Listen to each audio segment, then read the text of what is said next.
salve, that you may see. As many as I love, I rebuke and chasten. Therefore be zealous and repent. Behold, I stand at the door and knock.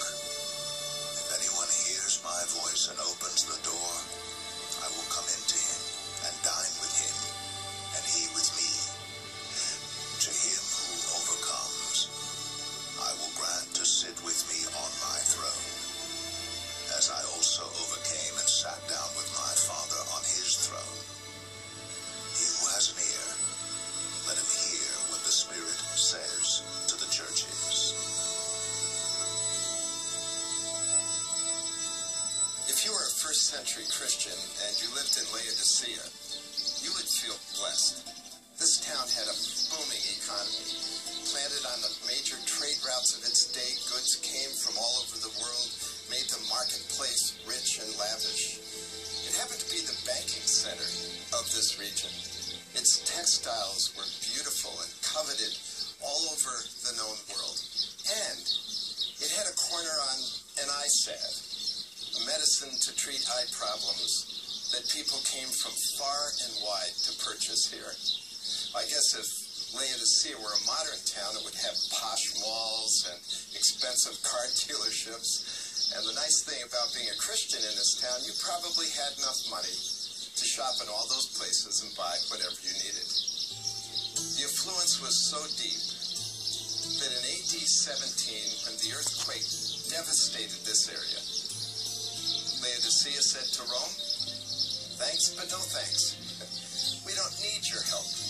We can rebuild this town ourselves." So, at the end of the day, this was a really good place to live. And while Laodicea was a really neat place to live, it had one big problem. There was no water here. The town was planted here to place it at the crossroads of the trade routes. That was an advantage, but the water was a serious disadvantage. So what they did was bring water from a source miles away.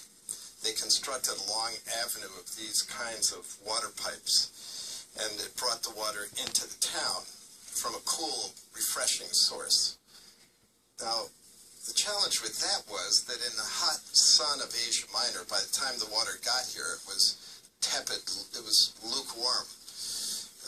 It was kind of like your tea not being iced or hot, just room temperature. It was not very attractive.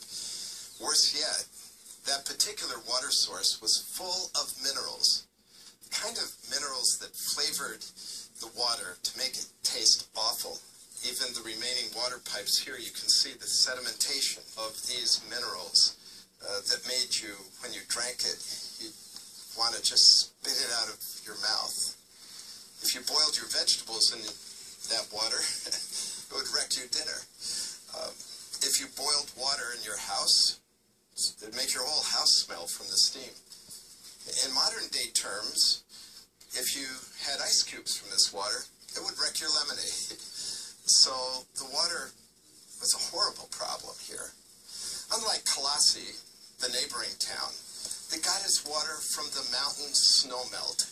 It was cool and refreshing and tasted wonderful.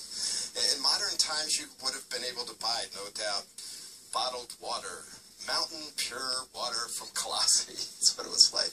And Hierapolis, the other neighboring town, had these marvelous hot springs. But Laodicea, it was stuck with really bad water.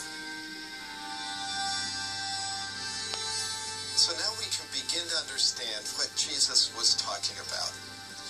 He's saying to these Christians, you know, I wish you were like the hot, healing springs of Hierapolis, or I wish you were like the cold, refreshing mountain water in Colossae. But quite frankly, you remind me of your water, tepid and disgusting to the taste. In fact, he's kind of saying, you know, you make me sick like your water makes you sick. What a stern reproof. In fact, given what the other churches were involved in, like idolatry and sexual immorality and denying the uniqueness of Christ to be able to accommodate themselves into society. I find this the strongest reproof of all. And I ask myself, what could it be that this church has done to elicit that kind of response from Jesus Christ?